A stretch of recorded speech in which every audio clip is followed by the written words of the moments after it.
कहता हूँ आनंदित रहो। तो जब हम परमेश्वर के भवन में आते हैं तो हमेशा कैसे रहना है? आनंदित रहना है। और प्रभु हमारे आनंद का स्रोत है। आमेन। प्रभु नहम्याह की किताब में हम जाएंगे। नहम्याह की किताब और उसका 12वें अध्याय में चाहता हूँ हम निकालेंगे। नहम्याह की किताब उसका 12 अध्याय और उसके पद 43 को हम पढ़ेंगे। नहम्याह की किताब उसका 12 अध्याय और उसका पद 43 को हम पढ़ेंगे। देखेंगे कि प्रभु का वचन वहां पर क्या कहता है। Book of Nehemiah chapter number 12 verses 43। Nehemiah की किताब 12 अध्याय उसका 43 पद हम पढ़ेंगे। जी जल्दी से। उसी दिन लोगों ने बड़े बड़े मेल बलि चढ़ाए और आनंद किया, क्योंकि परमेश्वर ने उनको बहुत ही आनंदित किया था।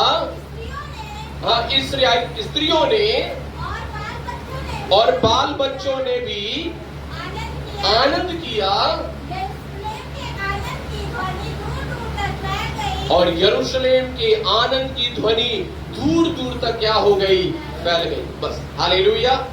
हमें परमेश्वर इस वचन के पढ़े और सुने जाने के द्वारा हम सभी को आशीष देने पाए। मेरे प्रिय लोगों, हम यहाँ पर क्या पढ़ते हैं? यहाँ पर हम पढ़ रहे हैं कुछ लोगों के बारे में। वो लोग क्या कर रहे हैं? आनंद कर रहे हैं। क्या कर रहे हैं? और जब वो आनंद कर रहे हैं तो कौन कौन आनंद कर रहा है?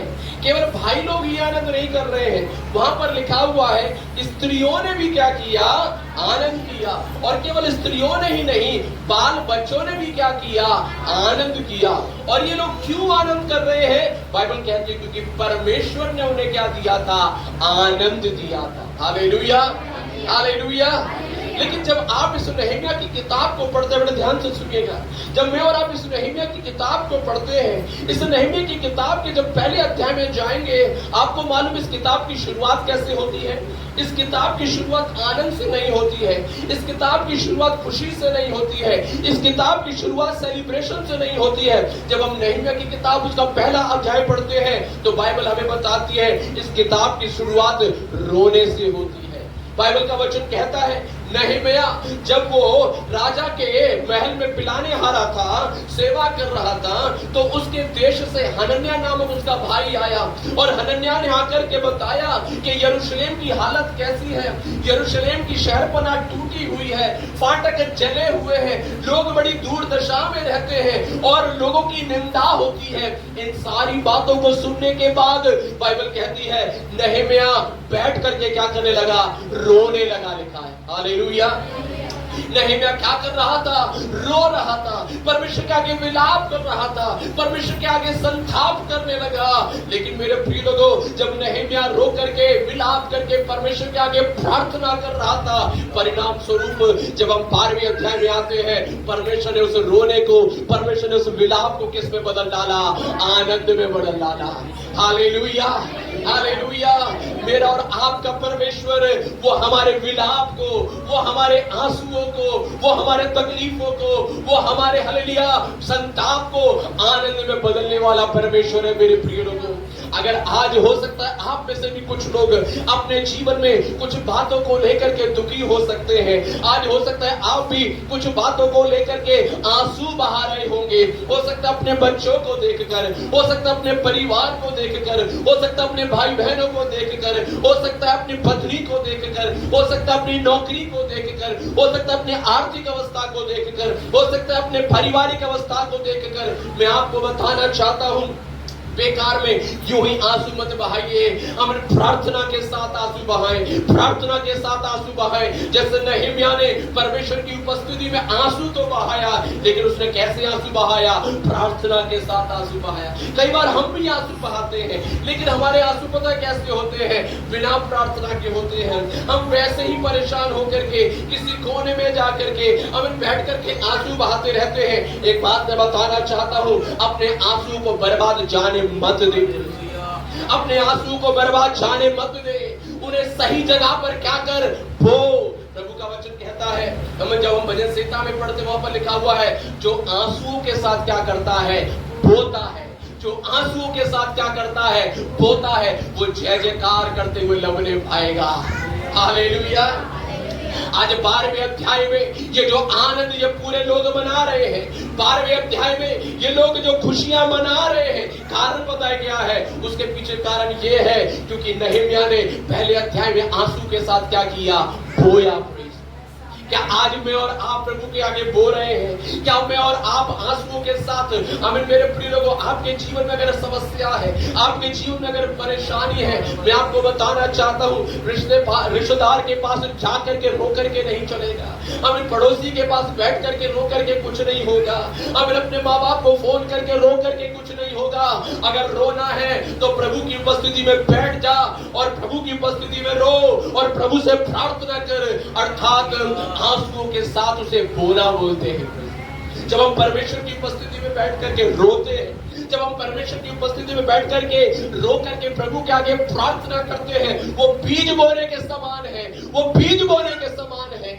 आपकी प्रार्थना वो बीज है और आपके आंसू वो पानी का काम करते हैं। जैसे एक बीज को बोने के बाद सिंचाई करनी पड़ती है, जैसे एक बीज को बोने के बाद सिंचाई करनी पड़ती है, होने पाए आज मेरे और आपके आंसू हमारी प्रार्थना की सिंचाई करने पाए। बाइबल कहती है, प्रभु के वचन में ऐसे लिखा हुआ है, वो हमारे आंसुओं को क्या कर लेता है? अपनी कुप्पी में रख लेता है, ताकि हमारे आंसुओं की गिनती के हिसाब से वो हमारी प्रार्थना का क्या दे सके? उत्तर दे सके। मैं फिर से प्रोत्साहित करना चाहता हूँ, आइए नहम्याह के समान क्या करें? आंसुओं के साथ बोए, अपने आंसू को बेकार ना जाने दें। ए बहनों, मैं आपको बताना चाहता हूँ, अपने आंसू को बेकार मत जाने दीजिएगा। आमीन हालेलुया। कई बार आप हो सकता है अपने पति के सामने कुछ बातों को लेकर के रोती होंगी। आमीन, हो सकता है आप अपने रिश्तेदारों के सामने कुछ बातों को लेकर के रोती होंगी। हो सकता है आप अपनी समस्या को अकेले में बैठ करके लेकर के रोती रहती होंगी। मैं बताना चाहता हूँ, बेकार में मत रो। रोना है तो किसकी उपस्थिति में रो? प्रभु की उपस्थिति में रो। बाइबल बताती है हन्ना के बारे में, प्रेज़ लॉर्ड। हन्ना जो एक बांझ स्त्री थी, हन्ना जिसके बारे में लोग क्या करते थे? उल्टे सीधे बातें बोला करते थे। हन्ना रोने लगी, लिखा हुआ है। लेकिन हन्ना पता कहां पर रो रही थी? प्रभु का वचन कहता है हन्ना परमेश्वर के भवन की चौखट पर रो रही थी। वो परमेश्वर के भवन की चौखट पर हम घुटनों पर आकर के क्या कर रही है? रो रही है। वो गिड़गिड़ा रही है और वो इतनी परेशान थी, वो इतनी परेशान थी। प्रभु के वचन में लिखा हुआ है, उसके होठ तो हिलते थे लेकिन शब्द नहीं निकल पा रहे, यानी कि इतने गहरे दुख और ऐसे सदमे में वो पड़ी हुई थी। लेकिन एक बात मैं आपको बताना चाहता हूँ, उस गहरे दुख और सदमे में तो पड़ी हुई थी, लेकिन स्वर्ग के परमेश्वर ने क्या कर लिया? उसकी प्रार्थना को सुन लिया। वहां पर एली बैठा हुआ था, जो वहां का पास्टर था, जो वहां का पुरोहित था, और उसको समझ नहीं आ रहा था ये क्या कर रही है, ये रो रही है या ये क्या कर रही है। इसलिए एली कहता है, हमें अपने शराब के नशे को तू क्या कर दे? उतार दे। एली को लगा कि वो क्या करके आई है? पी करके आई है। मेरे प्रिय लोगों, एली तक नहीं समझ पा रहा था कि उसके अंदर के दुख क्या है। एली नहीं समझ पा रहा था कि उसकी प्रार्थना के वो क्या प्रार्थना कर रही है। हो सकता है आज आपकी और मेरी प्रार्थना को कुछ दूसरे लोग नहीं समझ पा रहे हो। आज हो सकता है मेरे और आपकी बातों को दूसरे लोग नहीं समझ पा रहे होंगे। हो सकता है हमारे ही घर के लोग हमारे मन की बातों को नहीं समझ पा रहे होंगे। मैं आपको बताना चाहता हूँ, चाहे दूसरे समझे या ना समझे, एक परमेश्वर है, स्वर्ग का परमेश्वर, वो सब कुछ समझने वाला परमेश्वर है। कई बार हम बोलते पास्टर जी मुझे प्रार्थना करना नहीं आता, मैं कैसे प्रार्थना करूं? अपने टूटे फूटे शब्दों में प्रार्थना कर, अपने टूटे फूटे शब्दों में प्रार्थना कर। अगर एक माँ अपने बच्चे के टूटे फूटे शब्दों को अगर समझ सकती है, तो वो स्वर्ग का परमेश्वर भी आपकी प्रार्थना को समझ सकता है। Hallelujah, hallelujah. उस परमेश्वर ने हन्ना की प्रार्थना को क्या कर लिया?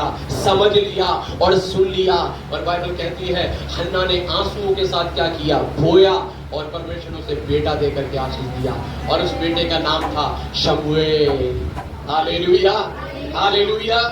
मैं आपको क्या बताना चाह रहा हूँ इस सुबह के समय? मैं आपको यह बताना चाहता हूँ कि मेरा और आपका परमेश्वर हमारे दुख को, हमारे आंसुओं को किस में बदल सकता है? आनंद में बदल सकता है। प्रभु के वचन 30 में जब हम पढ़ेंगे, वहां पर पता है क्या लिखा हुआ है? वहां पर लिखा हुआ है, निश्चय रात में अगर रोना पड़े, लेकिन सुबह क्या पहुंचेगा? आनंद पहुंचेगा। Hallelujah, hallelujah. दोबारा से बोलिएगा, निश्चय रात में क्या करना पड़े? रोना पड़े, लेकिन सुबह क्या पहुंचेगा? आनंद पहुंचेगा।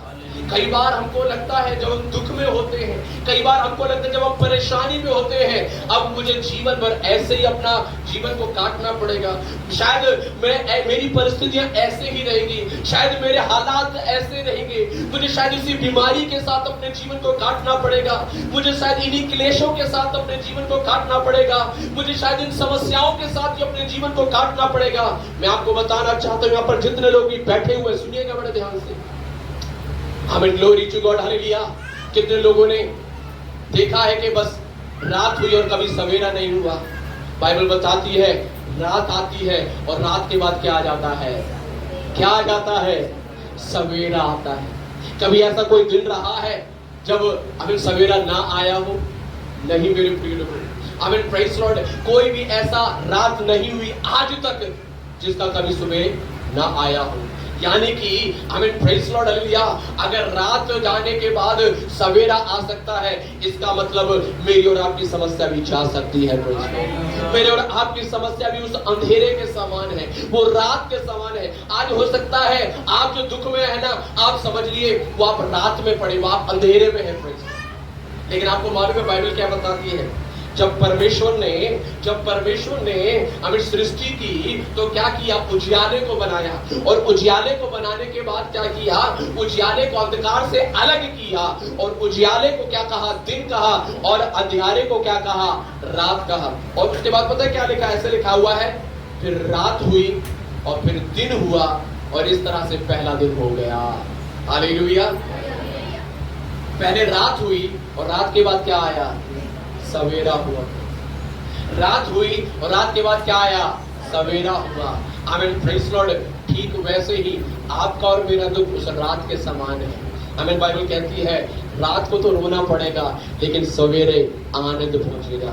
मैं आपको बताना चाहता हूं, आपका आनंद वो आ रहा है। प्रेज़ लॉर्ड, आपकी खुशियां आ रही हैं, आपके हालेलुया सवेरा आ रहा है, आपका हालेलुया आनंद आ रहा है मेरे प्रिय लोगों। एक बात और पूछना चाहता हूँ, आपको मालूम है ये रात हमें सवेरा कब होता है? कोई बता सकता है कितने बजे कब होता है सवेरा?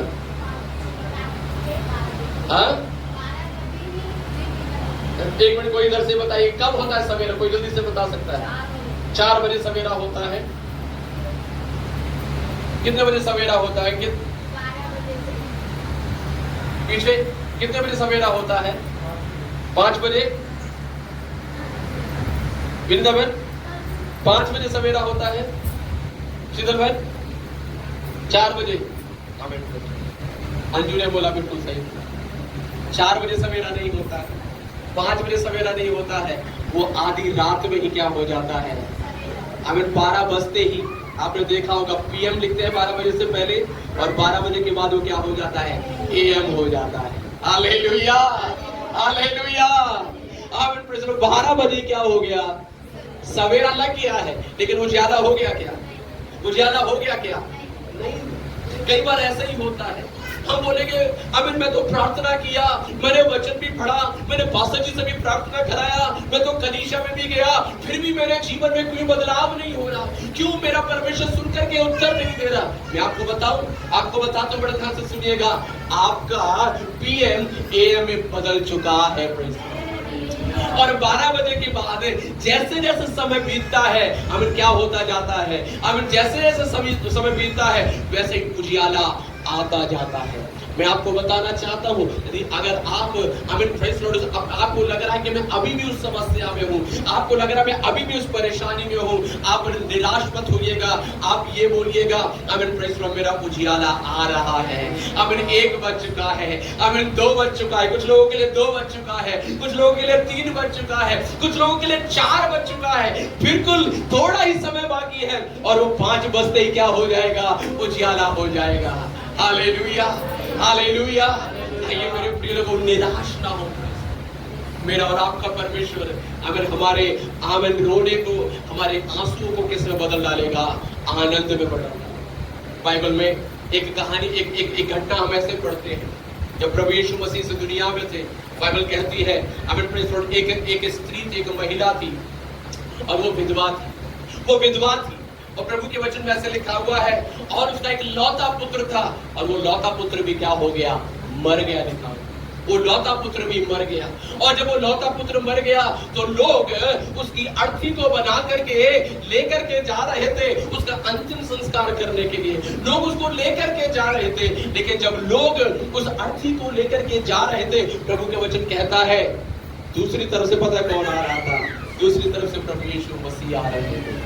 प्रभु यीशु मसीह आ रहे थे। इधर से ये भीड़ जा रही है, उधर से प्रभु यीशु मसीह अपने चेलों के साथ आ रहे हैं। और जैसे ही प्रभु यीशु मसीह उस नगर के फाटक के पास पहुंचे, क्या हो गया? यीशु मसीह से उनका आमना सामना हो गया। क्या हो गया? यीशु मसीह से उनका आमना सामना हो गया। और आपको मालूम है फिर क्या हुआ? बाइबल कहती है प्रभु यीशु मसीह ने उस विधवा को देखा, उस विधवा को देखा जो आंसुओं के साथ रो रही थी। उस विधवा को देखा जो पूरी तरह से टूटी और निराश पड़ी हुई थी। प्रभु के वचन में लिखा हुआ है यीशु को उस विधवा के ऊपर तरस आया। लिखा है यीशु को उस विधवा के ऊपर तरस आया, और यीशु ने कहा, यीशु ने आमीन प्रेज़ लॉर्ड, उस अर्थी के पास जाकर उस अर्थी को छुआ, और यीशु ने कहा, हे जवान, मैं तुझसे कहता हूं उठ।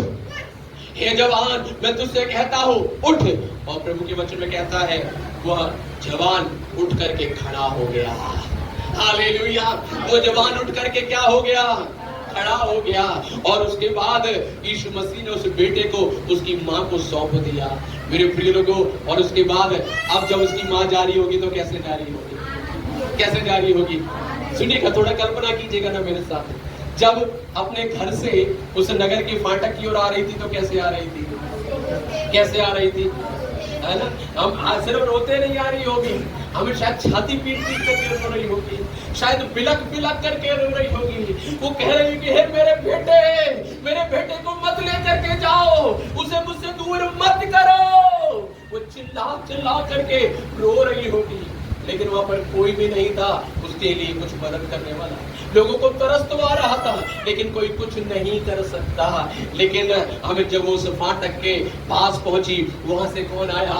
यीशु मसीह आया। और यीशु मसीह से जैसे ही उनका आमना सामना हुआ, उस यीशु ने उस मरे हुए लड़के को क्या कर दिया? जीवित कर दिया। मेरे प्रिय लोगों, क्या आपको लग रहा है आपकी कुछ आशीषें जा चुकी हैं?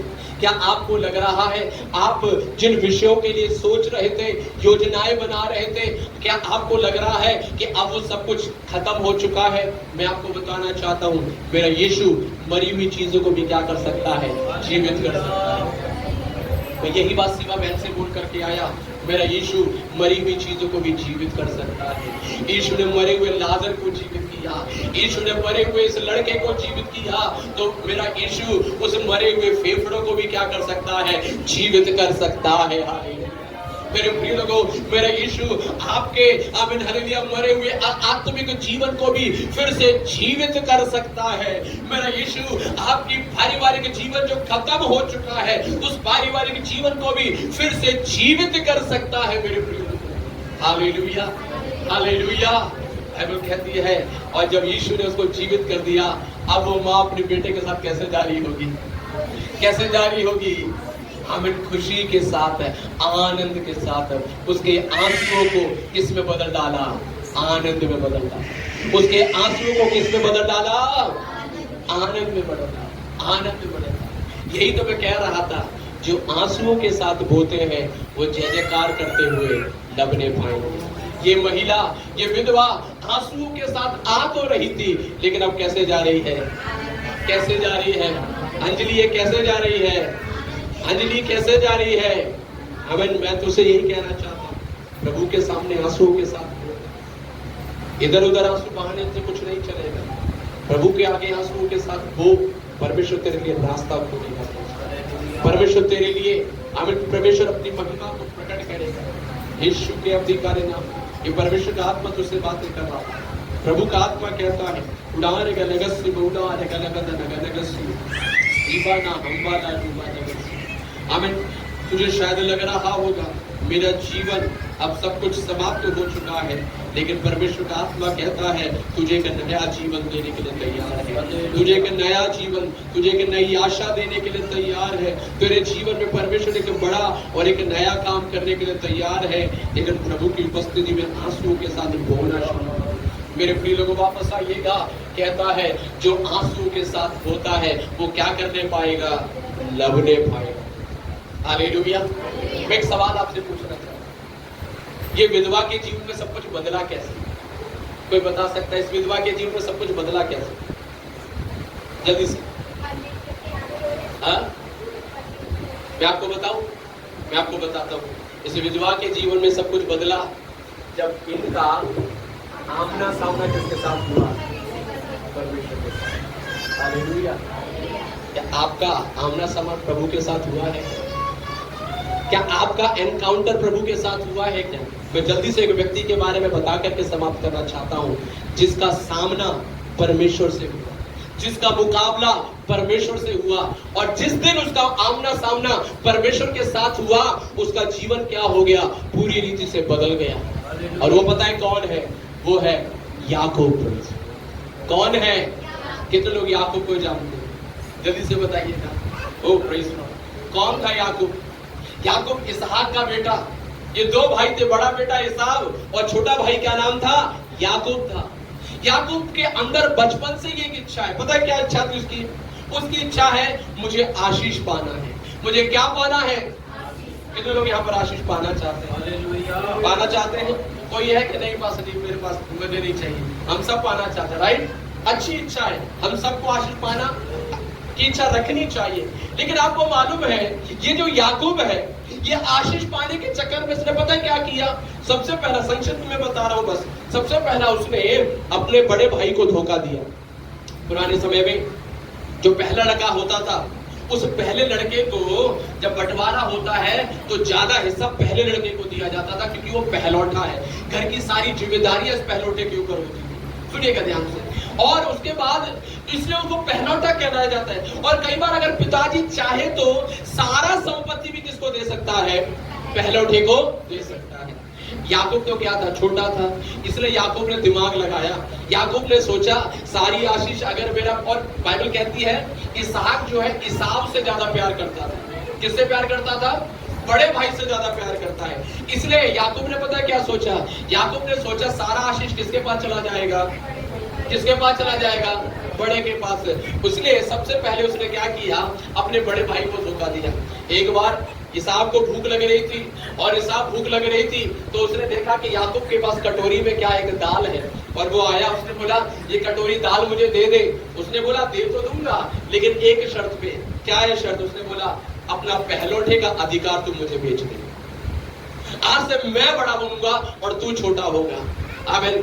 इसाव ने न आव देखा न ताव, उसने क्या कर दिया मालूम है? उस एक कटोरी दाल के लिए अपने पहलौठे का अधिकार उसको बेच दिया। कई बार ना परमेश्वर के दिए हुए अनुग्रह और दानों के हमें मूल्य नहीं होता है। कई बार हम परमेश्वर के द्वारा दी गई आशीषों का महत्व नहीं समझते हैं। कई बार छोटी छोटी चीजों के लिए उन्हें क्या कर देते मालूम है? दाव पे लगा देते हैं। जैसे इसाव ने क्या किया? एक कटोरी दाल के लिए क्या बेच दिया? अपने पहलौठे का अधिकार बेच दिया। कई बार हम भी ऐसे करते हैं। आगे बढ़िएगा तो भाई को क्या किया? धोखा दिया, और क्या जीत लिया? पहलौठे का अधिकार जीत लिया। उसके बाद पता है अगला नंबर किसका? अगला नंबर पिताजी का।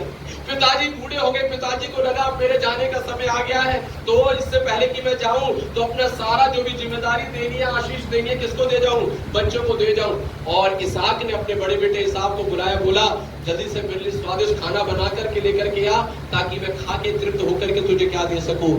आशीष दे सकूं। इसाव तो चला गया जंगल में, अमीर एक अहेर पकड़ के लाने के लिए। लेकिन याकूब की जो माँ थी, अमीर उसने पता है क्या किया? जल्दी से घर में ही खाना बनाया और याकूब को इसाव के कपड़े पहनाए, और याकूब को बोला कि जब तू पिताजी के पास जाए तो बोलना मैं इसाव हूँ। इसाक नहीं बोल, याकूब नहीं बोलना मैं इसाव हूँ। और माँ बेटों ने मिलकर के क्या कर दिया? पिताजी को क्या किया? धोखा दिया। और हमें पिताजी को हमें लगा कि अच्छा ये इसाव होगा, और सारा आशीष किसको मिल गया? याकूब को मिल गया। हमें पिताजी को धोखा दिया, और किसको धोखा दिया?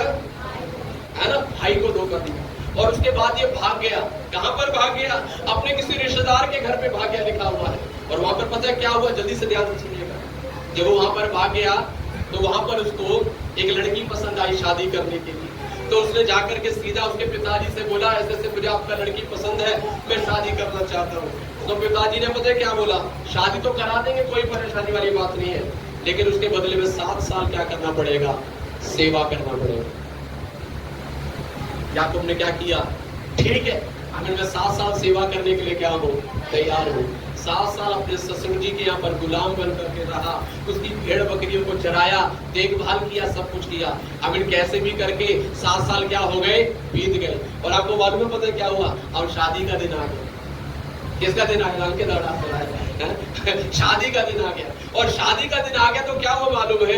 ये क्या सोच रहा है? ओ जिसको मैंने पसंद किया, आमीन, मेरा उससे क्या होने वाला है? शादी होने वाला है।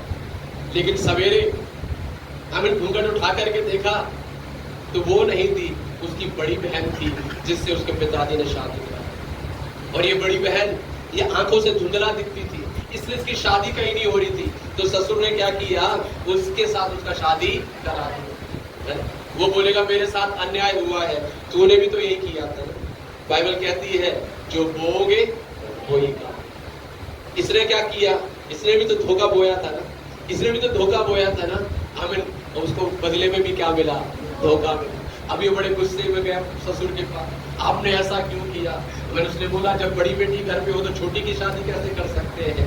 अब एक काम कर, तू 7 साल और सेवा कर, तब मैं अपनी छोटी बेटी की भी शादी करा दूंगा। आमीन। 14 साल ये बंदा क्या किया मालूम है? 14 साल अपने ससुर के यहाँ पर गुलाम बन करके रहा। 14 साल।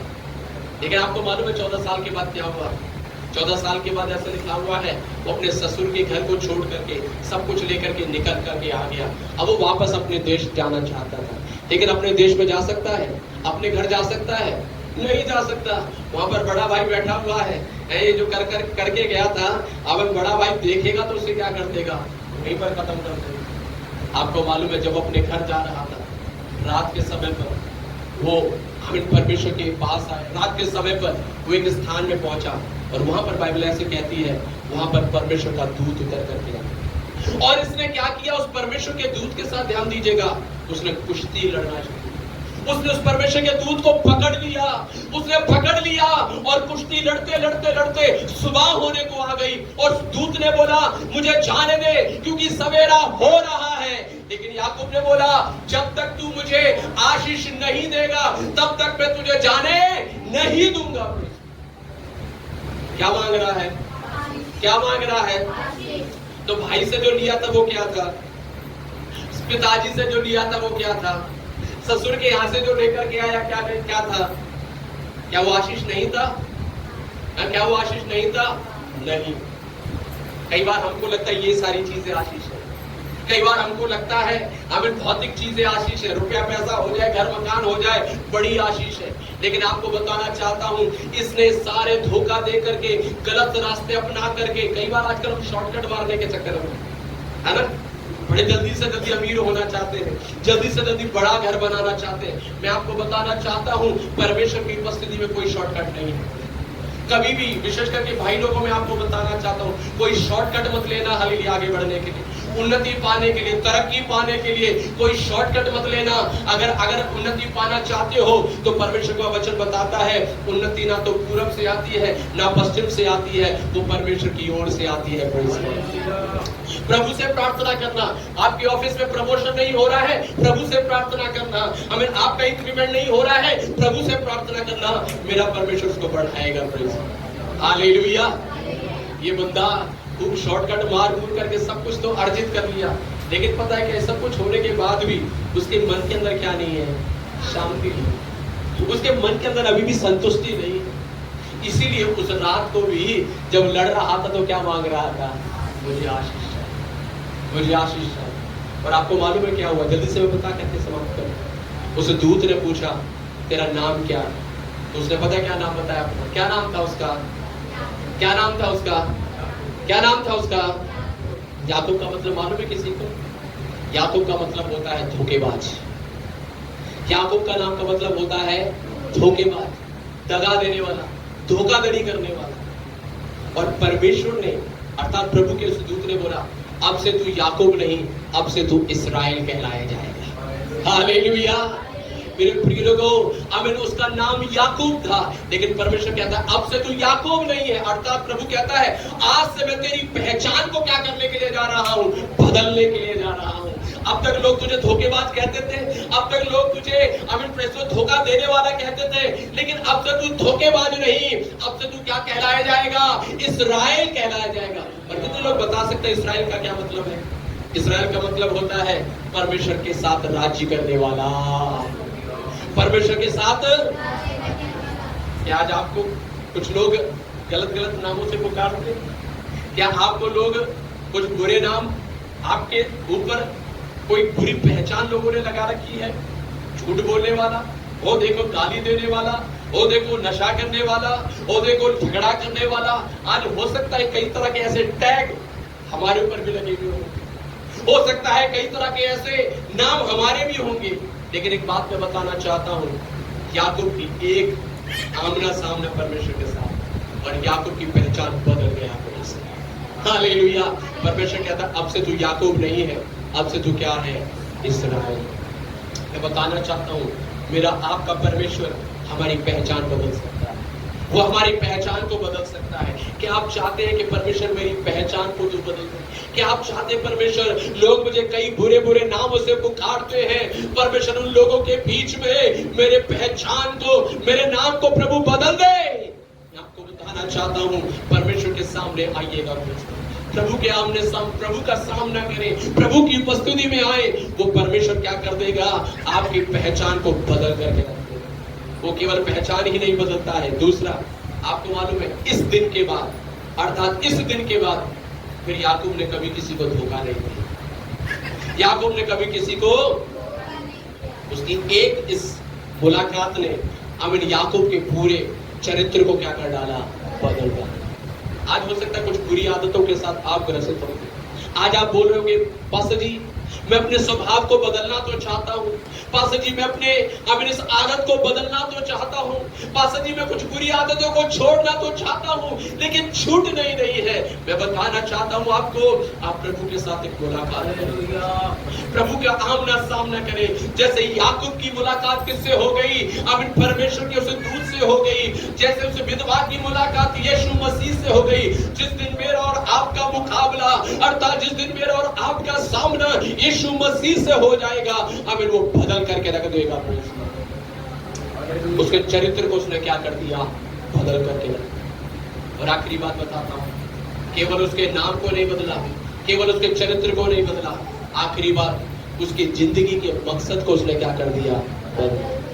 क्या था याकूब के जिंदगी का मकसद? क्या सोचा होगा? ज्यादा से ज्यादा उसने सोचा होगा अच्छा घर बार हो जाए, परिवार हो जाए, बच्चे पले पले फूले आगे बढ़े, बस उसके बाद मैं मर जाऊंगा और खत्म।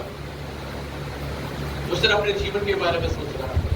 लेकिन आपको मालूम है, जब मेरी और आपका मुकाबला परमेश्वर के साथ हो जाता है, परमेश्वर न केवल हमारे नाम को बदलता है, न केवल परमेश्वर हमारे चरित्र को बदल देता है, परंतु परमेश्वर मुझे और आपको अपने हाथों में ले लेता है और प्रभु कहता है अब से तू मेरा है, अब से मैं तुझे अपने लिए इस्तेमाल करूंगा, अब से मैं तुझे अपने लिए इस्तेमाल करूंगा। और परमेश्वर ने वही इस याकूब के साथ किया। परमेश्वर ने इस याकूब को क्या कर लिया, अपना बना लिया। और आज वही याकूब इस्राएल देश पाया जाता है। और उसी इस्राएल देश में आज से 2025 साल पहले यीशु मसीह का जन्म हुआ था। हालेलुया। उसी याकूब को इस्राएल बनाया और उस इस्राएल को अपनी योजना के लिए, अपने उद्देश्य के लिए प्रभु ने इस्तेमाल किया। मेरे प्रियो, मैं आपको बताना चाहता हूँ, परमेश्वर आपको भी इस्तेमाल करना चाहता है। परमेश्वर आपको भी आने वाले समय में इस्तेमाल करेगा। क्या आप प्रभु के सामने आना चाहते हैं? क्या आप याकूब के समान परमेश्वर के साथ मुकाबला करना चाहते हैं? क्या आप कह सकते हैं कि प्रभु मैं भी प्रभु तेरे साथ एक आमना सामना करना चाहता हूँ, प्रभु मैं भी तेरे साथ एक आमना सामना करना चाहता हूँ। आ जाइए मेरे प्रिय लोगों, प्रभु के सामने आ जाए। आइए हम प्रभु के सामने आ जाए। Hallelujah, hallelujah. हमें अपने जीवन को लेकर के प्रभु के सामने आ जाए, अपने मन को लेकर के प्रभु के सामने सामने आ जाए, अपने हृदय को लेकर के प्रभु के सामने आ जाए। जैसे ही उस फाटक पर यीशु का मुलाकात यीशु के साथ हालेलुया उस विधवा का आमना सामना हुआ, ओ हमें प्रेज़ लॉर्ड, उसके आंसू आनंद में बदल गया। जैसे ही उस दूत का मुकाबला, उस दूत के साथ याकूब का आमना सामना हुआ, देखिएगा याकूब का नाम बदल गया, याकूब की पहचान बदल गई, याकूब का स्वभाव बदल गया, याकूब के जिंदगी का मकसद बदल गया। वो परमेश्वर आज ऐसा ही कार्य आपके और मेरे जीवन में करना चाहता है। हालेलुया।